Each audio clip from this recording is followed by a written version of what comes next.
आप सभी का द टीचर्स फैक्ट्री में स्वागत है। आज के क्लास में देखेंगे आप सभी बिहार सिविल कोड से संबंधित चपरासी अर्थात प्यून का जो वैकेंसी निकला था उससे संबंधित आज प्रैक्टिस सेट प्रथम कराएंगे दोस्तों। और दोस्तों इसमें हिंदी और इंग्लिश के क्लास केवल बताया जाएगा, मैथ का स्पेशल अलग से आएगा। ठीक है दोस्तों, तो हिंदी और इंग्लिश को प्रैक्टिस कराते हैं और आज इसका आपका पहला भाग है। आप इस सेशन को एक लाइक अवश्य कर दें और अभी तक आपने हमारे चैनल को सब्सक्राइब नहीं किया तो सब्सक्राइब अवश्य कर लें। ठीक है, और 100% आपको ये उम्मीद दिलाते हैं कि आप इस सभी सेटों को प्रैक्टिस करते चले, आपका बहुत ही अच्छा हो जाएगा प्रैक्टिस और एग्जाम बहुत अच्छा जाएगा। दोस्तों आप देख सकते हैं स्क्रीन पर जो आपका दिख रहा है प्रैक्टिस सेट जो है, इसी का प्रैक्टिस हम पूरे कराएंगे। और इसमें हिंदी और इंग्लिश का आप देख सकते हैं 35 नंबर और 15 नंबर का है। ठीक है, और बाबा साहब भीमराव अम्बेडकर ने कहा था शिक्षा वो शेरनी है जो इसका दूध पिएगा वो दहाड़ेगा। आइए दहाड़ने की बारी आपकी है। पहला नंबर प्रश्न आप स्क्रीन पे देख सकते हैं। ठीक है, हिंदी का समान हिंदी है, पहले इसको लेकर चलते हैं। पहला है सही वर्तनी वाले शब्द का चयन करें। ए में दिया हुआ है औषधि, बी में है औषधि, सी अवसाधी औषधि और डी औषधि। ठीक है, चार ऑप्शन दिए गए हैं, चार ऑप्शनों को ध्यान से देख लीजिए और इसका जो सही आंसर हो जाएगा दोस्तों ऑप्शन नंबर डी औषधि। ठीक है, प्रश्न दूसरा, सरस्वती का पर्यायवाची शब्द है। ए ललना, बी वागीश्वरी, सी रमणी या डी कामिनी।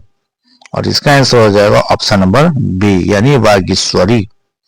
3 नंबर प्रश्न है दिए गए वाक्य में रेखांकित खंड को प्रतिस्थापित करने के लिए उपयुक्त विकल्प का चयन करें। यानी वेदांती लोग जगत को मिथ्या समझते हैं और रेखांकित शब्द क्या है? मिथ्या।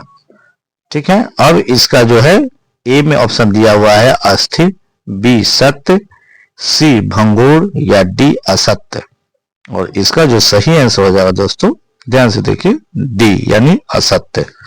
प्रश्न है 4, रिक्त स्थान को भरने के लिए उपयुक्त शब्द का चयन करें। तुम मेरा अपमान मत करो, मुझे स्वयं अपने कर्मों पर डैश हो रहा है। और इस डैश में जो क्या भराएगा उसी को आपको देखना है। ए प्रताप, बी पश्चाताप, सी संतोष, डी तुष्टि।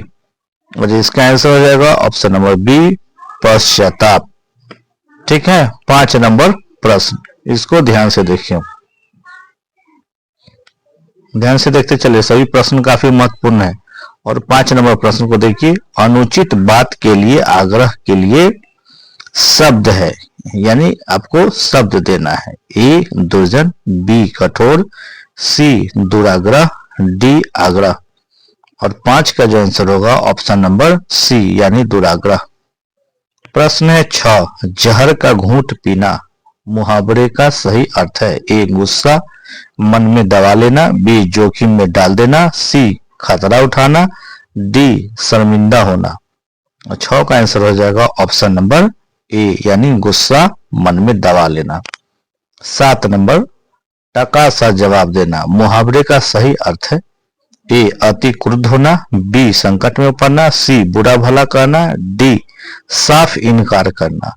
और 7 का आंसर हो जाएगा ऑप्शन नंबर डी यानी साफ इनकार करना। प्रश्न है 8, जो अभी तक न आया हो के लिए एक शब्द प्रयुक्त होता है। ठीक है, ए अनागत, बी अजन्मा, सी अकिंचन या डी अनुजा। और 8 का आपका आंसर हो जाएगा ए अनागत। प्रश्न है 9। ठीक है, 9 में क्या दिया हुआ है ध्यान से देख लीजिए। बद्ध शब्द का विलोम शब्द है। ए प्रतिबिंब प्रतिबंध, बी मोक्ष, सी मुक्त या डी बंधन। और 9 का जो आंसर होगा दोस्तों ऑप्शन नंबर सी यानी मुक्त। प्रश्न है 10वां, ध्यान से देखते चले। 10 नंबर प्रश्न है सही वर्तनी वाले शब्द का चयन करें। ए शब्दांश, बी शब्दांश देख लीजिए सी में भी है शब्दांश और डी में भी है, यानी वर्तनी कौन सही है इसमें से कौन सा जो लिखा हुआ वो बिल्कुल सही है। ठीक है, तो 10 का जो आंसर हो जाएगा ऑप्शन नंबर सी, यानी शब्दांश ये जो लिखा हुआ है बिल्कुल सही है। चलिए 10 के बाद 11 नंबर प्रश्न को ध्यान से देख लीजिए, स्क्रीन पर है। अनुवाद का पर्यायवाची शब्द है। पर्यायवाची का मतलब होता है पर्यायवाची यानी सेम चीजों को फिर और क्या कर सकते हैं। तो अनुवाद तो प्रतिलिपि है, बी में है विवाद, सी में है भाषांतर और डी में है अनुकृति। ठीक है, तो 11 का जो आंसर हो जाएगा ऑप्शन नंबर सी, यानी भाषांतर। ठीक है, चलिए 12 में देखिए, प्रत्यक्ष का विलोम शब्द है। विलोम का मतलब होता है उल्टा। ठीक है, ए अभाव, बी निहित, सी विहित या डी परोक्ष। और 12 का आंसर होगा ऑप्शन नंबर डी। ठीक है, सभी ऑप्शनों को ध्यान से देते चले। परोक्ष। 13 प्रशंसक का विलोम शब्द है। विलोम फिर आ गया यानी उल्टा। ए समीक्षक, बी अंधकार, सी कटु या डी निंदक। और 13 का जो आंसर होगा ऑप्शन नंबर डी, यानी निंदक। प्रश्न 14 दिए गए वाक्य में रेखांकित खंड को प्रतिस्थापित करने के लिए उपयुक्त विकल्प का चयन करें। अब शब्द पहले पूरा देख लीजिए वाक्य। तुम्हारी बात बहुत ही तकलीफ देने वाली है, यानी तकलीफ देने वाली जो है, आपको इसके बारे में एक विकल्प देना है कि क्या हो सकता है। ए कष्टभावी, बी में दिया हुआ है कि कष्टासाध्य, देख लीजिए कष्ट साध्य, सी आकृष्ट, डी कष्टदायी। और 14 का जो आंसर होगा दोस्तों ऑप्शन नंबर डी, यानी कष्टदायी। 15 दिए गए वाक्य का वह भाग ज्ञात करें जिसमें कोई त्रुटि है। देखिए नीचे में दिया हुआ है वाक्य, प्राचीन काल में होली का त्योहार समूह तौर में मनाया जाता था। अब इसमें गलत क्या है देख लीजिए। ए प्राचीन काल में, बी होली का त्योहार, सी समूह तौर में और डी मनाया जाता था। और इसका जो आंसर हो जाएगा 15 का ऑप्शन नंबर सी, समूह तौर में।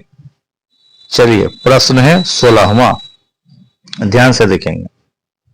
तलवार की धार पर चलना। देखिए मुहावरा है कि तलवार की धार पर चलना, इसका अर्थ क्या होगा। ए संकटपूर्ण कठिन काम करना, बी मेहनत करना, सी सरल कार्य करना, डी सीधी रेखा पर चलना। और इसका सही आंसर हो जाएगा यानी 16 का ए, संकटपूर्ण कठिन काम करना। पर 17 सही वर्तनी वाले शब्द का चयन करें। नीचे में 4 दिया हुआ है, ध्यान से देख लीजिए। और 17 का आंसर हो जाएगा ए नक्षत्र, ये नक्षत्र सही है।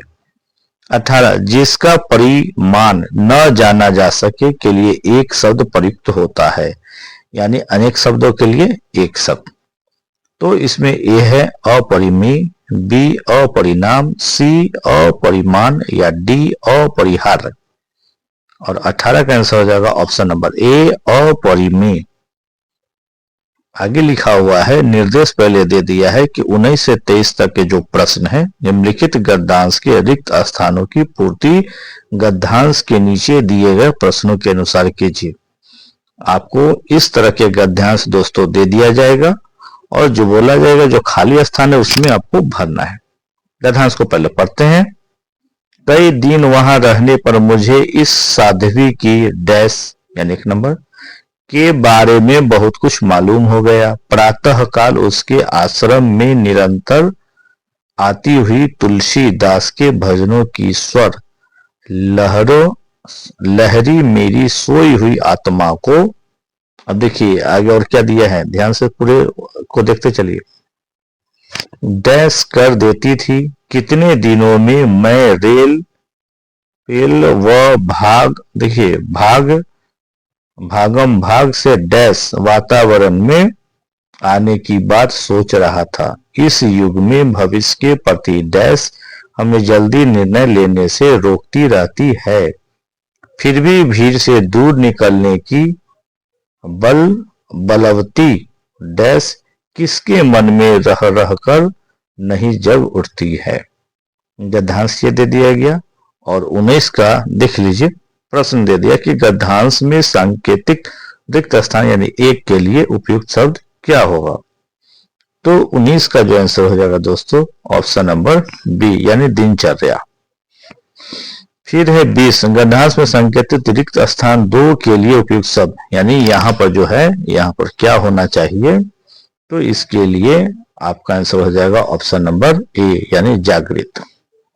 फिर है 21 यानी 3 नंबर जो स्थान है यहां, तो यहां पर के लिए क्या होना चाहिए, तो आंसर होगा ऑप्शन नंबर ए यानी शांत।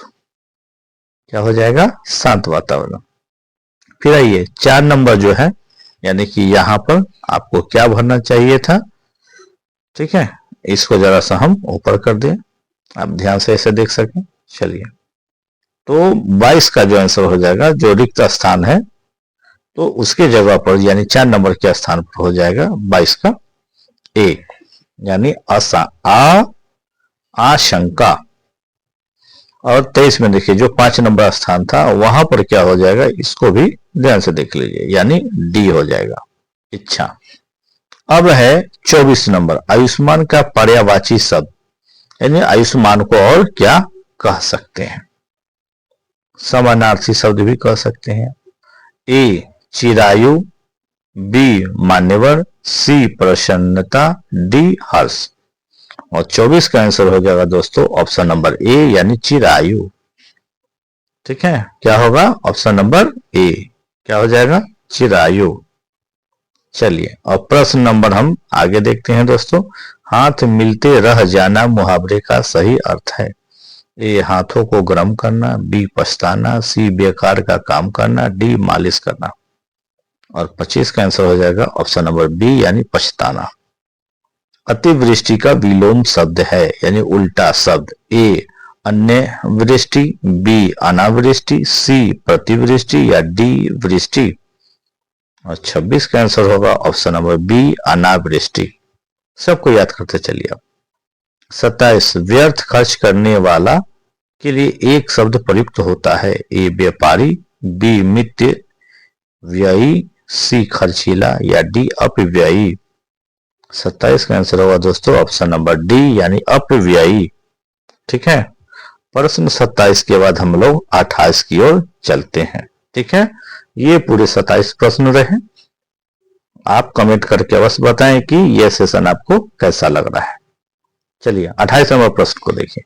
सही वर्तनी वाले शब्द का चयन करना, यानी 4 जो ऑप्शन दिए गए चारों में से कोई एक है जो सही है, और वह कौन सा है दोस्तों, ऑप्शन नंबर बी दृष्टि। ये जो लिखा हुआ है बिल्कुल सही है, ये वाला दृष्टि यानी बी नंबर में जो लिखा हुआ है। ठीक है, आगे बढ़िए। 29 रिक्त स्थान को भरने के लिए उपयुक्त शब्द का चयन करें। कलाकार में जन्मजात डैश होती है, क्या होती है, ध्यान से देख लीजिए। ए शक्ति, बी विद्या, सी रुचि या डी प्रतिभा। और 29 का जो आंसर होगा दोस्तों ऑप्शन नंबर डी यानी प्रतिभा। उत्सुक का पर्यायवाची शब्द है। देखिए पर्यायवाची से बहुत शब्द आता है, तो आप लोग पर्यायवाची को अवश्य याद कर लीजिए। ए हौसला, बी आतुर, सी जलसा, डी मेहनती। और 30 का आंसर होगा ऑप्शन नंबर बी यानी आतुर। चलिए अगला है 31, निम्नलिखित में कौन सा पद तत्सम है। ठीक है, ए कटोरा, बी कर्पूरी, सॉरी कर्पूरी बोले कपूर, उसका सी है कबूतर या डी कोयल। और 31 का आंसर होगा दोस्तों, ध्यान से देख लीजिए, ऑप्शन बी यानी कपूर। प्रश्न है 32, रेखा छुरी से तरकारी काटती है, इस वाक्य में से किस कारक की विभक्ति है। ए कर्ता, बी कर्म, सी करण या डी संप्रदान। और 32 का आंसर हो जाएगा ऑप्शन नंबर सी। अगर आपको याद हो, कर्ता ने कर्म को करण से, वही करण, ये इसको अगर आप याद कर लेते हैं तो इस तरह के प्रश्न सभी आपको आसानी से बन जाएंगे। चलिए 33 में है, संयोग का संधि विच्छेद क्या है। संधि विच्छेद आ गया और इसके 4 ऑप्शन दिए गए हैं, ध्यान से देख लीजिए। 33 का जो आंसर हो जाएगा दोस्तों ऑप्शन नंबर बी, समजोड़ योग ये हो जाएगा संयोग का संधि विच्छेद। 34 है अभिषेक का संधि विच्छेद। 4 ऑप्शन दिए गए हैं, 4 ऑप्शनों को ध्यान से आप देख लीजिए। ठीक है, 34 का 4 ऑप्शन आप ध्यान से देख लीजिए। इंग्लिश भी देखेंगे हम लोग आज। चलिए 34 का देख लिए और इसका जो आंसर हो जाएगा दोस्तों ऑप्शन नंबर डी, यानी अभिष जोड़ 1। प्रश्न है 35, लंबोदर में कौन समास है? समास सभी प्रश्न आ रहे हैं, देखिए। ए नय, बी कर्मधारय, सी द्वंद्व और डी बहुव्रीहि। और 35 का आंसर होगा ऑप्शन नंबर डी, यानी बहुव्रीहि।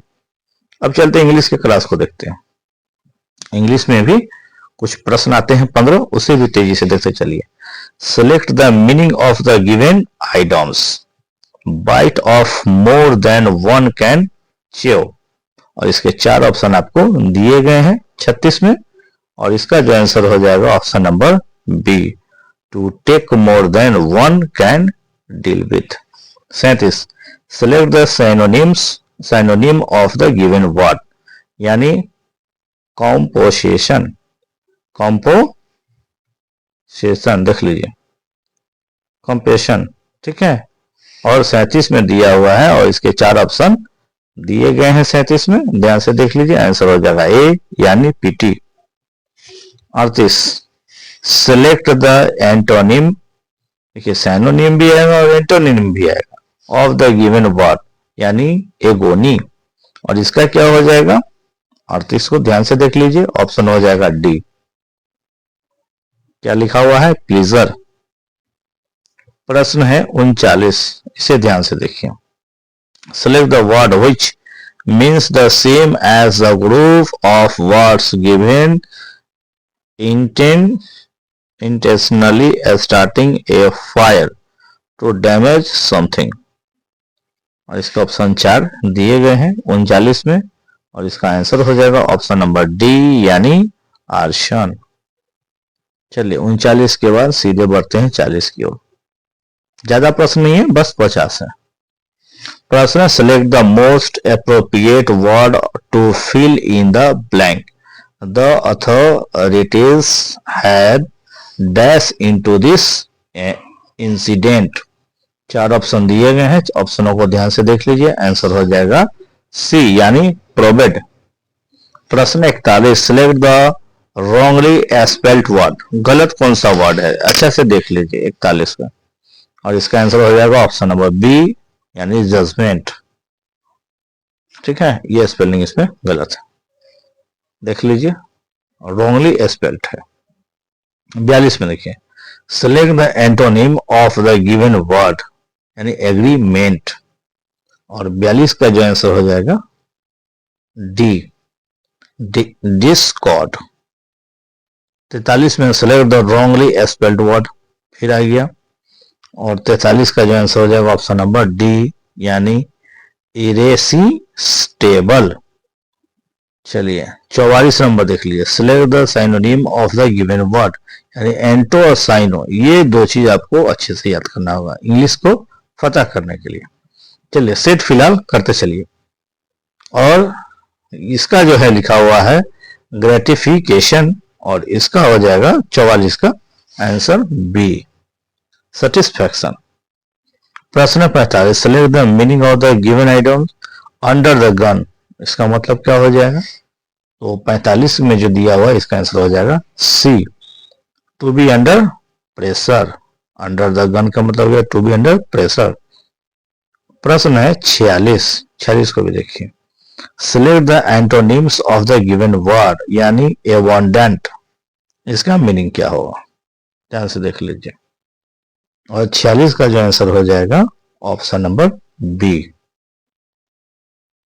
Scars. 47, select the meaning of the given item, यानी पीस ऑफ केक। इसका मीनिंग क्या हो जाएगा 47, और इसका आंसर हो जाएगा सी, समथिंग वेरी इजी। 48 में लिखा हुआ, select the synonym of the given word, यानी इंटीग्रेशन। और इसका जो आंसर है 48 का, ध्यान से देखें, option A, unification. 49, identify the segment in the sentence which contains the grammatical error from the given options। देख लीजिए नीचे में जो दिया हुआ है ग्रामेटिकल क्या उसमें प्रॉब्लम है, ऑप्शन में देख लीजिए।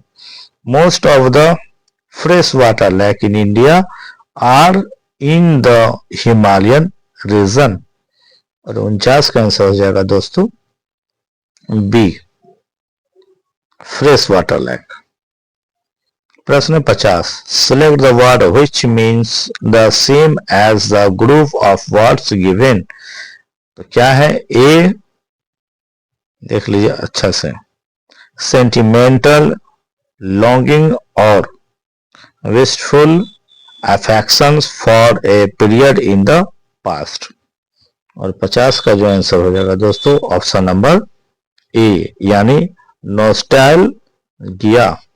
ठीक है दोस्तों, आज का क्लास आपको कैसा लगा कमेंट कर अवश्य बताएं, इससे हमें हौसला मिलता है दोस्तों। और आप हमारे इस चैनल पर पहली बार है तो हमारे इस चैनल पर आपका स्वागत है। हमारे इस चैनल को सब्सक्राइब अवश्य कर दे और बेल आइकन की घंटी को अवश्य दबा दे और उसके बाद ऑल कर ले दोस्तों, ताकि हमारे सभी महत्वपूर्ण क्लास का वीडियो आप तक सीधे पहुंच सके दोस्तों। ठीक है, मिलते हैं अगले वीडियो में, तब तक के लिए बहुत बहुत धन्यवाद। अपना ख्याल रखें।